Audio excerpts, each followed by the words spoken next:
मित्रों, भगवान श्री कृष्ण कहते हैं, भगवत गीता का तीसरा उपदेश है मन को नियंत्रित करना। यह जीवन का बहुत बड़ा रहस्य है, क्योंकि मन ही हमारी इच्छाओं, भावनाओं और व्यवहारों का मूल स्रोत है। श्री कृष्ण ने कहा कि जो मन को वश में कर लेता है वह इस संसार की हर परिस्थिति को जीत सकता है। भगवान श्री कृष्ण के इस उपदेश में हम मन को नियंत्रित करने की बात करते हैं। उन्होंने यह स्पष्ट किया है कि मन बहुत चंचल होता है, लेकिन यदि हम उसे साध लें तो वह हमारी सबसे बड़ी शक्ति बन जाता है। यह आत्म अनुशासन का सर्वोत्तम उदाहरण है। कहा जाता है कि क्योंकि मन चंचल होता है, लेकिन यह हमारे नियंत्रण में होता है और यह हमारी अद्वितीय शक्ति है, जिसके उचित उपयोग से हम किसी भी बाधा को पार कर सकते हैं। मन एक रथ के घोड़े की तरह है। यदि लगाम आपके हाथ में है तो वह आपको मंजिल तक पहुंचा सकता है, अन्यथा वह आपको गड्ढों में गिरा सकता है। अतः आत्मनियंत्रण बेहद आवश्यक है।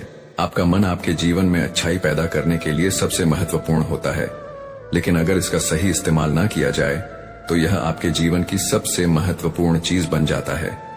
मन यदि ठीक दिशा में लगाया जाए तो यह आपको संतोष, सुख और सफलता की ओर ले जा सकता है, लेकिन यदि यह भटक जाए तो दुख और असंतोष का कारण बन जाता है। आपका मन एक विनाशकारी शक्ति भी हो सकता है। अगर आप अपने विचारों पर नियंत्रण नहीं रखते तो वही मन जो आपको ऊपर उठा सकता था, वही आपको नीचे गिरा देता है। यह दो धारी तलवार की तरह है, जिसे समझदारी से चलाना पड़ता है। इंसान सोचता है कि अगर वो अलग अलग चीजों के बारे में सोचता रहेगा तो वो हमें आने वाली हर मुश्किल और परेशानी से बचा लेगा, लेकिन ऐसा नहीं होता। अत्यधिक विचार करना कभी कभी समाधान से ज्यादा समस्या पैदा करता है। चिंतन और चिंता में फर्क समझना जरूरी है। हम अपनी जिंदगी का काफी वक्त सोचने और चिंता करने में ही निकाल देते हैं। इस कारण हम वर्तमान में जीना भूल जाते हैं और भविष्य की अनिश्चितताओं में उलझ जाते हैं। इससे हमारा आज भी बर्बाद होता है और कल भी अधूरा रह जाता है। क्या आप कौवे हैं? क्या आप एक मेंढक से कह सकते हैं कि वो बांग ना दे, या फिर आप एक मेंढक से कह सकते हैं कि वो पानी देखते ही ना कूदे? यह उदाहरण समझाता है कि हम किसी की प्रकृति को नहीं बदल सकते। जैसे कौवा कांव कांव करता है, मेंढक कूदता है, वैसे ही मन की भी एक प्रवृत्ति है। हमारे मन की हालत भी कुछ ऐसी ही है। मन बार बार उथल पुथल करता है, बगैर किसी स्पष्ट कारण के भी कभी चिंता करता है, कभी दुखी हो जाता है। ऐसे में उसे शांत करना अत्यावश्यक हो जाता है। जिंदगी में जो भी होता है, अच्छा या बुरा, हमारा मन उसी पर लगा रहता है। मन अतीत की बातों में अटका रहता है या भविष्य की कल्पनाएं करता है, पर वर्तमान में ठहरना भूल जाता है। वो बांध क्यों देने लगता है? मेरा मतलब है, चिंता करना और परेशान होना कोई बुरी बात नहीं है, लेकिन मन में परेशानी की लपटें उठने लगती हैं। थोड़ी बहुत चिंता स्वाभाविक है, पर जब यह हद से बढ़ जाती है तो यह मानसिक और शारीरिक स्वास्थ्य पर भी असर डालती है। कभी कभी मुझे लगता है कि हम में से कई लोग सिर्फ चिंता करने के लिए ही जीते हैं। उनकी दिनचर्या चिंता से शुरू होती है और उसी पर खत्म हो जाती है, जैसे उनकी जिंदगी का उद्देश्य ही यही हो। सारी परेशानियां, दर्द और दुविधाएं अक्सर हमारे मन की बनाई हुई कहानियां होती हैं।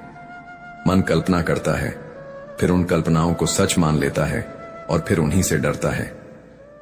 ध्यान रखें कि आपकी परेशानी सिर्फ आपके मन की एक स्थिति है। असली जीवन में शायद उतनी परेशानी नहीं होती जितनी हम अपने विचारों में बना लेते हैं। इससे छुटकारा पाने के लिए आपको अपने मन को शांत रखते हुए सही उपायों पर काम करना होगा। मन को दिशा देना जरूरी है। सकारात्मक कार्य, ध्यान और आत्मचिंतन से इसे नियंत्रित किया जा सकता है। यदि आप चाहते हैं कि आपका मन शांत रहे तो मैं ये कर सकता हूं। मैं आपको एक सरल और प्रेरणादायक कहानी सुनाता हूं जो आपको यह समझने में मदद करेगी।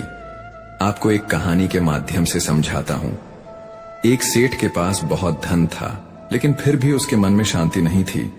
उसके पास सब कुछ था, आलीशान घर, नौकर चाकर, सम्मान, लेकिन फिर भी उसका मन बेचैन रहता था।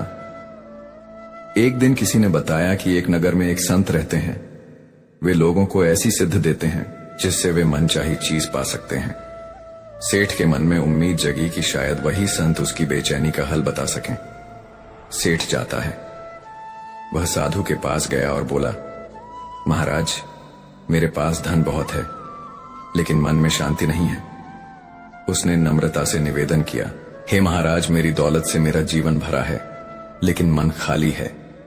साधु ने कहा, बेटा, जैसा मैं करता हूं वैसा करो, चुपचाप उनकी ओर देखते रहो, इससे तुम्हें मन में शांति मिलने की युक्ति मिल जाएगी।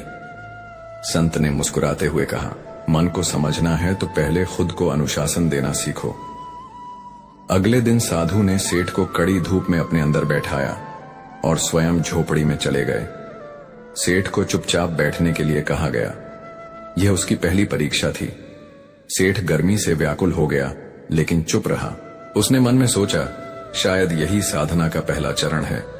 दूसरे दिन साधु ने उसे खाने पीने के लिए कुछ नहीं दिया और तरह तरह के व्यंजन खाता रहा। सेठ इस दिन भी चुप रहा। अब उसकी परीक्षा और कठिन हो गई। फिर भी उसने संत के वचन पर विश्वास रखा। तीसरे दिन सेठ को गुस्सा आ गया। उसका धैर्य टूट गया। अंततः वह बोले बिना न रह सका। इस पर सेठ बोला, महाराज, मैं बड़ी उम्मीद लेकर यहां आया था, लेकिन मुझे यहां सिर्फ निराशा ही मिली। उसने कहा, मैंने तो सुना था आप मन को शांत करते हैं, लेकिन आपने तो मेरा मन और बेचैन कर दिया। इसके जवाब में आरसे ने कहा, मैंने तुम्हें शांति की युक्ति बताई थी।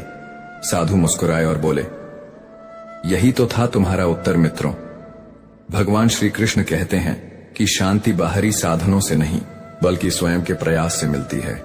यह उपदेश गीता में भी दोहराया गया है। आत्मा की शांति कोई दूसरा नहीं दे सकता। मैं तुम्हारे मन को शांत नहीं कर सकता। इसके लिए तुम्हें मन की शांति देने वाले काम करने होंगे। संत ने समझाया, तुम्हारे मन की बागडोर तुम्हारे ही हाथों में है। यह सुनकर सेठ की आंखें खुल गईं और उसने आशय से आशीर्वाद मांगा। अब उसे समझ आ गया था कि शांति कहीं बाहर नहीं, अपने भीतर है। मित्रों, मन को शांत करने के लिए तुम्हें क्रोध और बुरी बातों से बचना होगा। जिस दिन मन से गुस्सा और द्वेष हटेगा, उसी दिन प्रेम और शांति प्रवेश करेंगे। भागवत गीता में भगवान श्री कृष्ण कहते हैं कि जीवन में सफल होने के लिए सबसे पहला काम है खुद को पहचानना। यही आत्मज्ञान है। खुद को जानो, फिर तुम सारा संसार जान सकते हो। खुद को पहचान कर आप जीवन में जरूर सफल हो सकते हैं। जो व्यक्ति अपने आप को समझ लेता है, उसके लिए कोई भी राह कठिन नहीं रहती। अगर मैं संक्षेप में कहूं तो खुद को पहचानने का मतलब यह है कि आपके और आपके लक्ष्य के बीच आने वाली बाधाओं को समझना सफलता का पहला पायदान है। आत्मनिरीक्षण। खुद को पहचानने के लिए हमें सबसे पहले खुद से बात करनी होगी। हर रोज कुछ पल खुद के साथ बिताओ। खुद से सवाल पूछो। हमें ये जानने की कोशिश करनी होगी कि मैं कौन हूं, मैं कैसा हूं, मेरा अस्तित्व क्या है। अगर इंसान दूसरों को जानने के पीछे भागने के बजाय अपना पूरा ध्यान, ऊर्जा और समय स्वयं की आत्मा को पहचानने में लगाए, तो वह संसार में ऐसी उपलब्धियां हासिल कर सकता है जिनका अंदाजा भी लगाना मुश्किल होगा। जब मनुष्य अपने भीतर की ताकतों को जगाता है, तो वह उन ऊंचाइयों तक पहुंच सकता है जहां तक सामान्य व्यक्ति की कल्पना भी नहीं पहुंचती। इसलिए मित्रों, भगवान श्री कृष्ण कहते हैं कि व्यक्ति को चाहिए कि वह अपने अंदर की शक्ति और प्रतिभा को पहचाने।